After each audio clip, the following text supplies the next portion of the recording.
반갑습니다. 다니엘 청년부 여러분, 백재생 목사입니다.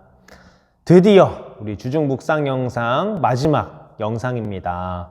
그동안 좀 길고 또 어떻게 보면 지루했던 영상을 끝까지 봐준 여러분 너무나도 감사합니다. 꼭 우리 특별 예배 기간이 아니더라도 여러분들이 다니엘서를 읽다가 궁금한 내용이 있다면 이 영상을 보면서 좀 도움이 됐으면 좋겠습니다. 계속해서 이 백묵TV 채널에 영상을 공유해 놓을 테니까요. 여러분들 언제든 들어와서 보면 되겠습니다. 아니면 이 세상을 사는 그리스도인인 책을 정독하면서 잘 읽어도 되고요. 여기 안에 다 내용이 있거든요. 마지막, 그래서 우리 세상을 사는 그리스도인 마지막 주중 묵상 영상 여러분들과 함께 시작해 보도록 하겠습니다. 마지막은 다니엘서 11장에 대한 내용인데요. 책에서는 13장에 나와 있습니다. 제목은요, 하나님을 아는 백성아 강하라 입니다. 다니엘서 본문은 다니엘서 11장 28절에서 39절까지 말씀입니다.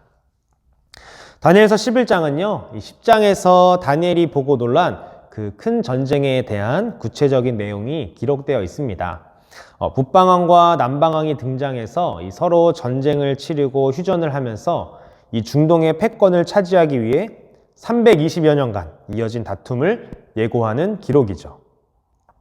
11장을 일단 크게 나눠 본다면요. 1절에서 20절은 이 알렉산드로스의 헬라 제국이 이 4개로 나뉜 뒤에 이 중동 지역을 다스렸던 두 왕국, 이 프톨레마이오스와 이 셀레우코스에 대한 내용입니다. 남방은 프톨레마이오스고요. 북방은 셀레우코스인데요. 이 두 왕국의 갈등과 전쟁, 또 속임과 그 화해의 역사를 이 남방과 그리고 북방 왕국의 이야기로 소개하고 있습니다. 이어서 나오는 21절과 35절의 내용은 이렇습니다. 북방 왕인 이 셀레우코스 왕조의 왕 안티오코스 에피파네스 4세와 관련된 내용인데요. 그는 유대인들과 그들의 여호와 신앙을 가장 잔혹하게 박해했던 인물입니다. 구약 역사에서 이 유대인들을 신앙 때문에 압제한 여러 사람들이 등장하는데 그들 가운데 가장 악명 높았던 사람이었죠. 그리고 36절부터 45절에서는 이 자기 마음대로 행하는 왕이라는 그 별명을 가진 한 왕이 등장을 합니다. 캠벨이라는 성경학자는요, 이 다니엘서 11장 1절에서 35절 안에 135개의 예언이 있다고 했습니다. 그런데 이 모든 예언들이 이 고대 근동 역사 속에서 실제로 일어났다라고 말하고 있습니다. 어떻게 보면 이 고대 근동의 역사를 아는 자들에게 이 다니엘서 11장의 내용은 곧 역사 속에서 일어날 모든 구체적인 일을 이 놀라울 정도로 예측하고 있는 이 쪽집게 예언과 같습니다. 하나님이 다니엘에게 이 특별한 방법으로 미래에 일어날 일을 보여주기로 작정하시고 또 보여주신 것이죠. 우리는 이 거대한 전쟁에 관해서 무엇을 배워야 될까요? 다니엘이 받은 이 마지막 환상, 이스라엘을 실망시키는 예언이고요. 또 거대한 나라들이 유대인들을 핍박하고 또 하나님을 믿지 못하게 하며 여호와 신앙을 공격하는 내용들입니다. 오늘날 감염병의 시기를 보내며 이 교회와 성도가 느끼는 낙담도 어떻게 보면 이 환상의 내용과 같을 것입니다. 거대한 나라들의 그 틈바구니에 끼어서 아무 권리도 주장하지 못한 채 얻어 터지는 이스라엘의 상태가 오늘날 이 세상에 끼어 터지고 있는 우리 한국교회의 모습과 매우 많이 닮았죠. 그렇지만 답답하고 그 막막한 이야기 속에서도 하나님이 소망을 주시는 메시지들이 곳곳에 숨어 있습니다.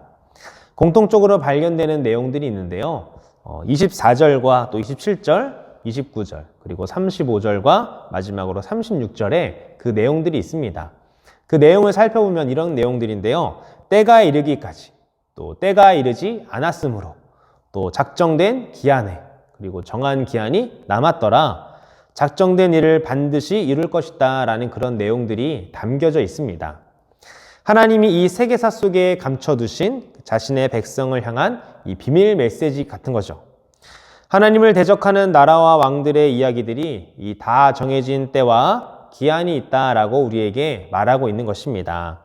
하나님의 계획대로 차근차근 역사의 과정들이 진행되어져 가고 있다라고 알려주는 것이죠. 거대한 역사의 흐름은 어떻게 보면 하나님과 무관해 보이지만 실상 그 모든 것이 이 하나님의 계획대로 진행되고 있었다는 것입니다. 코로나를 통해서 하나님이 어떠한 말씀을 하시는지 또 어떤 일들을 하시는지 우리는 알 수가 없습니다.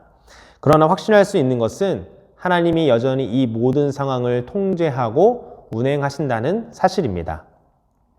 분명히 모든 상황을 주님이 끝내실 것입니다. 그때 이 어려운 시기를 어떻게 살았는지 주님께 자랑스럽게 보여줄 수 있는 저와 우리 다니엘 모든 청년들이 되기를 소망합니다. 마지막에 자기 마음대로 행하는 왕은요, 이 역사에는 등장하지 않는데요. 학자들은 이 인물이 이 역사의 마지막에 나타나 많은 이들을 미혹하고 강력한 힘을 지닌 채 끝까지 하나님을 대적하는 이 적 그리스도를 상징한다라고 말합니다.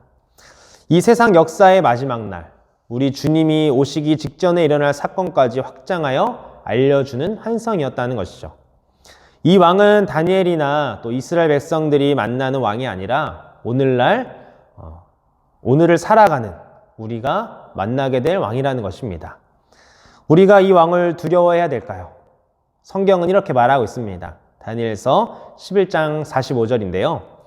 그가 장막궁전을 바다와 영화롭고 거룩한 산 사이에 세울 것이나 그의 종말이 이르리니 도와줄 자가 없으리라. 아멘. 뭐라고 말합니까? 그의 종말이 이르리니 도와줄 자가 없으리라. 이것이 그 강력한 악인의 결말이고 결국입니다. 그 강력한 악도 하나님의 손안에 있다라고 말씀하고 계시는 것이죠.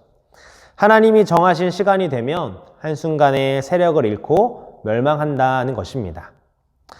신학자 톰 라이트는요, 하나님과 팬데믹이라는 그 책에서 다음과 같이 주장을 했습니다. 이 일이 일어난 이유를 알기 위해 왜? 라고 질문하기보다 이러한 상황에서 우리가 할 수 있고 또 해야 하는 무엇을 찾아야 한다고 말을 했습니다.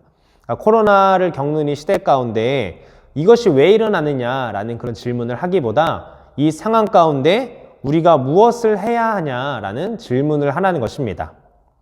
우리에게 일어날 일들을 하나님께 묻지만 하나님은 잘 대답해 주시지 않습니다. 또 앞으로 어떻게 될지도 알려주지 않죠. 이런 상황에서 성도는 또 그리스도인들은 어떻게 살아가야 될까요? 32절부터 35절에서는 이 거대한 제국의 역사 속에서 하나님의 백성이 어떻게 살았는지 우리에게 말을 해주고 있습니다. 어떻게 보면 그것이 오늘날 우리에게 던져주는 정답인 것이죠. 거대한 왕들의 그 전쟁터 속에 하나님을 아는 백성이 있었다고 말합니다. 그들은 지혜롭고 또 가르치기 어려운 그 상황 속에서도 많은 이들을 가르쳤습니다. 몰락을 경험하면서도 그들은 연단을 받고 계속해서 정결해져 갔죠. 결국 그들은 희게 되어 이 마지막 때까지 살아냈다라고 성경이 말합니다. 그들은 세상 속에서 이 세상에 굴하지 않고 이 세상과 다른 방식으로 살면서 그들이 믿는 하나님을 전하며 살았던 것입니다. 그들은 왜? 라는 질문을 던지기보다는 무엇을 해야 하는지 물었고요. 하나님이 주신 그 반응에 순종하는 삶을 살았습니다. 연단받은 삶을 그들이 살아냈던 것이죠. 이것이 성도가 세상 속에서 살아가는 방법인 줄 믿습니다.